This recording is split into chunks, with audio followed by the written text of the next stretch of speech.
In the last lecture, we had been discussing about the major theories of international relations. We had already covered liberalism, realism, and international society approach. The last major theory which remains to be discussed is international political economy, because it deals with mainly the political and economic issues more than the traditional subjects of inquiry in international relations, that is, war and peace.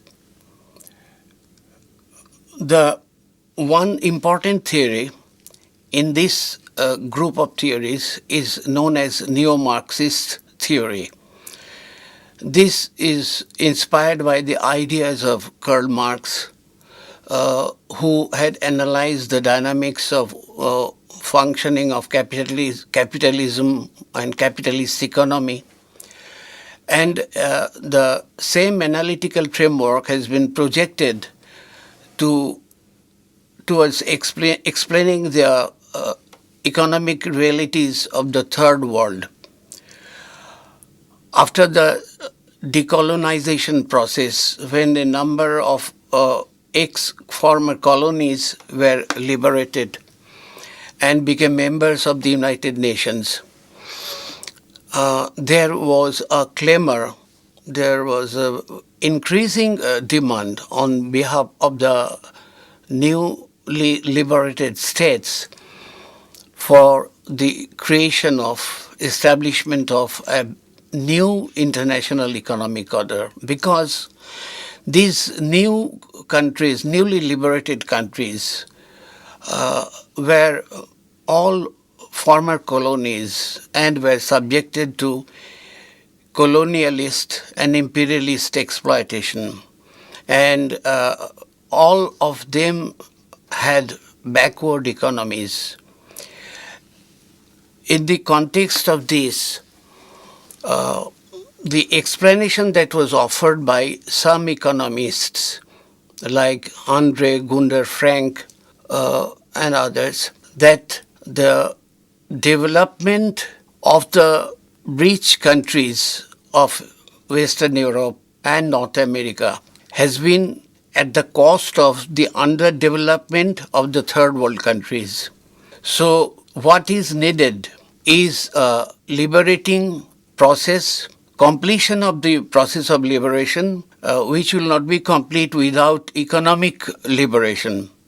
And that is only possible if there is a complete reordering of the global economic system, which is dominated by the richer countries of the North, that is, the prosperous countries of Western Europe and North America. The third world countries, that is, the poorer former colonies of Asia and Africa, their economies are subjected to a double form of exploitation, because they are forced to sell primary commodities, agricultural goods or mineral resources, at a very low price to the developed industrial countries of the North, whereas at the same time they are compelled to buy finished industrial goods at a very high price from the same countries. So they are selling low and buying high, whereas the richer countries are buying low and selling high. So this is therefore a situation which cannot be eliminated, which cannot, we can't just put an end to this system without completely reordering, revolutionizing the international economic system, the global economic system, which is right now dominated by the capitalist West. So it is a very revolutionary ideology, and it is known as neo-Marxist because it has embraced the Marxist analytical framework in the context of the development of third world countries.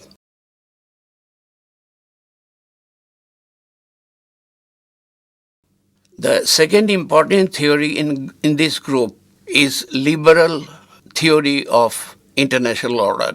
The liberal theory is based upon completely opposite ideas. That is, it holds that progress and economic development is possible through the establishment and worldwide expansion of a free market. That is a market condition in which all the prices are determined by the forces of supply and demand.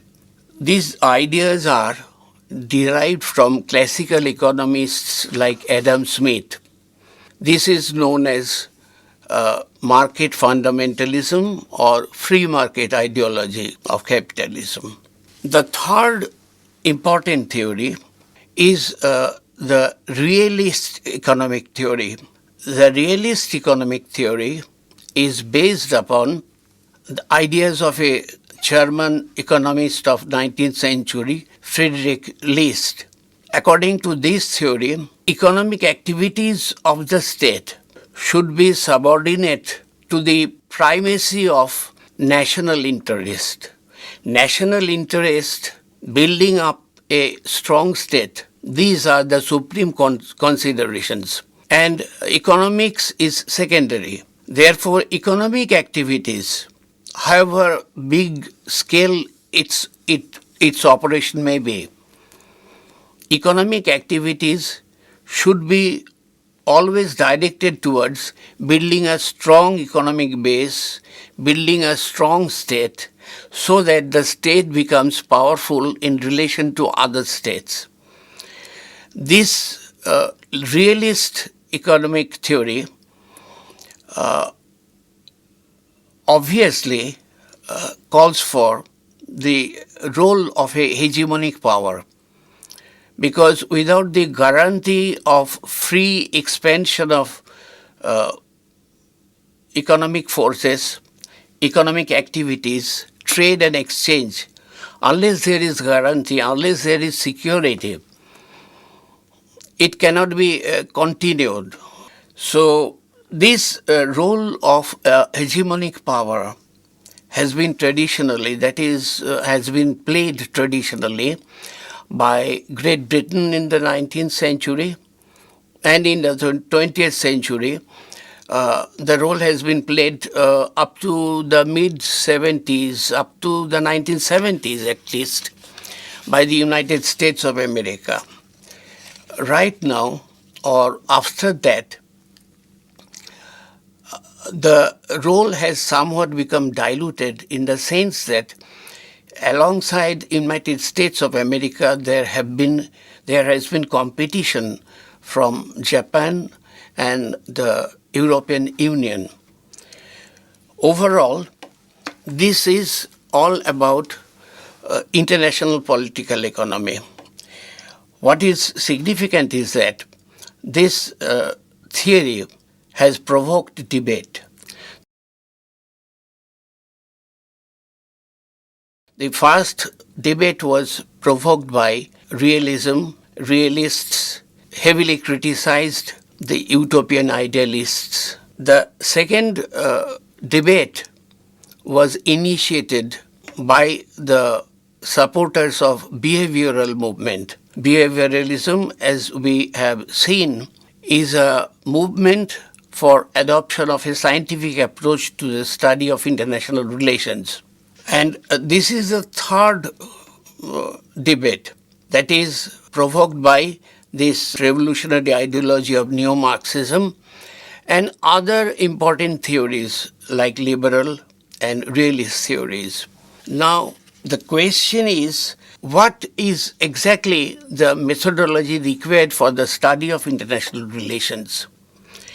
Recently, there has been a debate, a very important debate, about the exact methodology to be adopted in the study of international relations.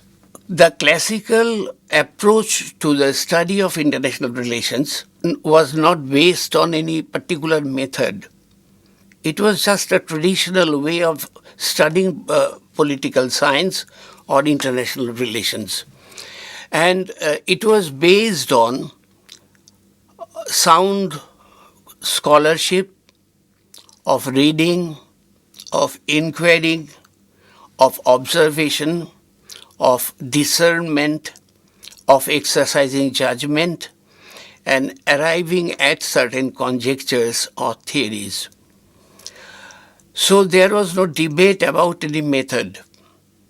But subsequently, when the scientific movement, known as the behavioral movement, came on the scene, we found that the question of method to be adopted in the study of international relations became very important.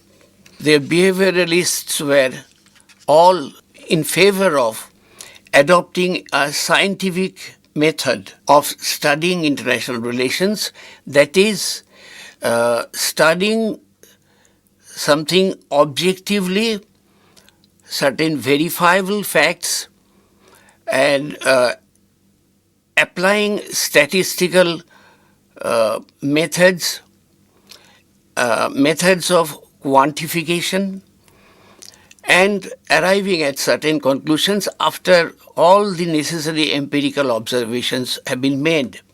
This scientific approach that was propagated by the behavioralists, though subsided later on, but it influenced the refined version of realism known as neorealism and refined version of liberalism known as neoliberalism, as a result of which today we find there is a new debate which has come to the fore, end of the Cold War. After the end of the Cold War, we find that new questions are being raised about the method of study, proper method of study of international relations. Now, there are two things. One is substantive questions. In a study, there are some substantive questions are raised and answers are sought. For instance,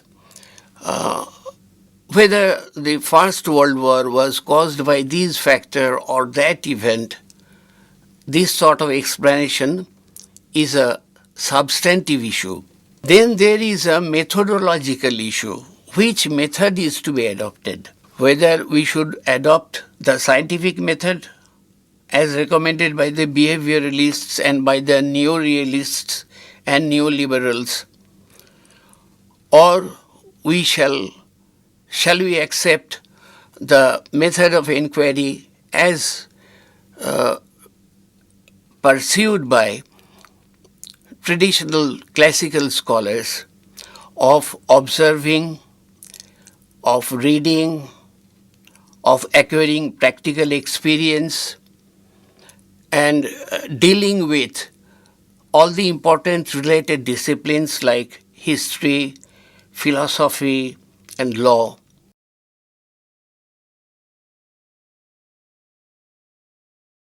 According to the supporters of scientific approach, this method is no method at all, because it is all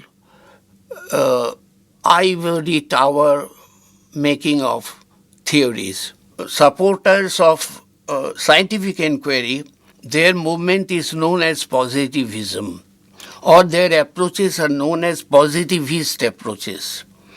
But after the Second World War, what we found is that there had emerged many new approaches to the study of international relations. And these new approaches were all very critical of the scientific theory of international relations as expounded in the theory of neorealism and neoliberalism.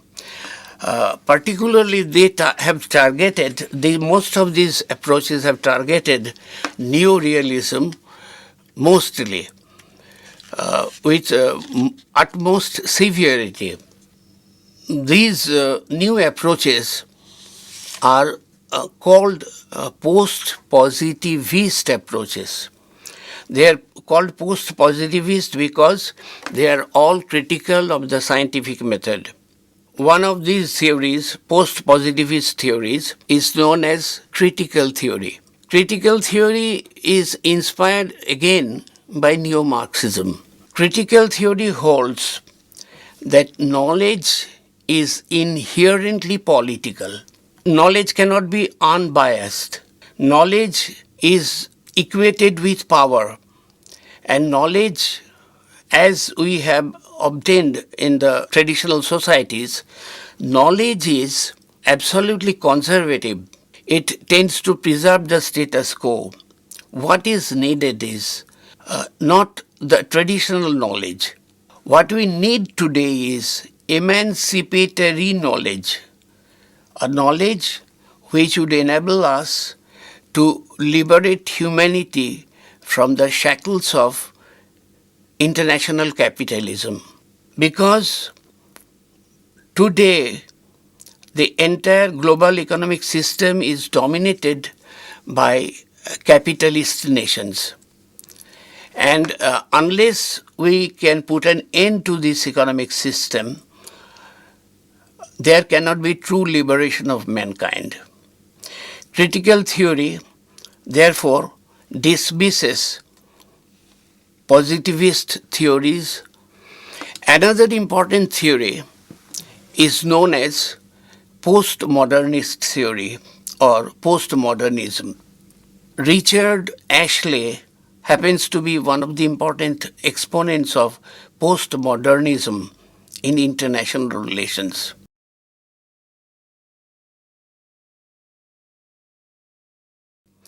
The postmodernists dismiss that knowledge, positivist knowledge, objective knowledge is attainable. Knowledge by its nature is subjective. Postmodernists also hold that the present state of human knowledge, that is the modern society, is wrong or it is false, because the notions are, according to the postmodernists, the notions by their very nature are, the ideas are certain conceptual prisons. Modernity, modernism, or the fact or the theory or the view that modernization can lead to the progress of humankind, all these are conceptual prisons. And we must be very critical and suspicious of this sort of knowledge. So postmodernism is also, like critical theory, is very hostile to positivism. And postmodernism is critical not only of positivist theory of international relations. Postmodernism is also critical of classical theorists of international relations. Another important theory in this group is the theory of constructivism. Constructivists also deny the existence of an objective reality. Knowledge is only possible through interrelationships. People acquire knowledge through the relationships that they construct. The nature of the social world is cognizable to us only through our shared knowledge among ourselves. So, as states interact with each other, the knowledge that they share among themselves is the real one, and nothing objective is there. For any presumption of objectivism is wrong. Objectivity is wrong. States like For example, United States and United Kingdom, they have belief and faith in the relationships. They can share many important secrets also, so far defense is concerned. But it would be impossible for the United States to share the same secrets with Russia or with the former Soviet Union or with China. So the social world is what we construct. Constructivism, therefore, put emphasis on the role of interaction among states. And that has made the theory susceptible to criticism, because both the post-modernists and critical theorists have criticized that constructivism is not sufficiently profound. It is just a variant of traditional classical approach of towards international relations. The last important theory is known as normative theory. Now, normative theory holds, contrary to the positivists, that norms are not only real, but they also cover and contain facts. Whereas positivists hold that normative theory is basically prescriptive and therefore subjective, and it has no empirical character, and therefore it's not valid. But normative theorists deny this. They hold that they deal with both facts as well as ideas. The world politics is divided between two segments. One deals with the political communities. This is called communitarian approach, which treats the states as the basic units of political investigation. And the other segment deals with the entire world, or what is known as cosmopolitanism. The entire humankind and human beings are the basic units of investigation. So, as a consequence of that, normative theories are characterized as something unreal, and normative theories have been criticized both by all, by the positivists, by the postmodernists, by the critical theorists, because they have convoluted their approach in such a way that they deal with everything. Now, two basic questions remain unanswered. One is, what is correct methodology? And the second question is, how do we relate our knowledge to reality? This involves understanding and explaining, or it is epistemological question. Now, this epistemological question, that how should we proceed to investigate any question of international politics? Should we proceed scientifically, objectively, or should we try to understand and explain? If we put emphasis on objectivity too much, then we have to have a one-sided approach like that of the behavioralists, that it is a purely objective inquiry and about an objective reality by objectively verifiable facts.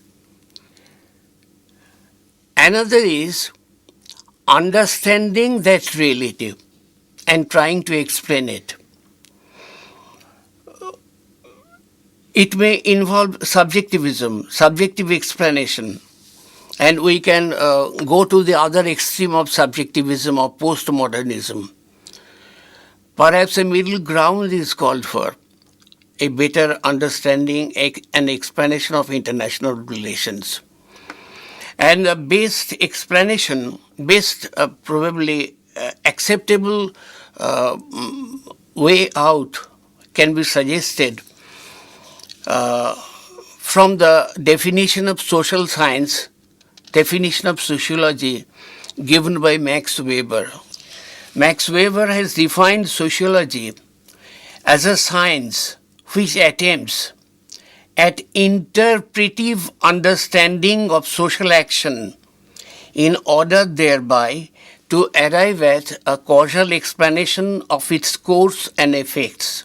We must remember that a social science like international relations must attempt an interpretive understanding.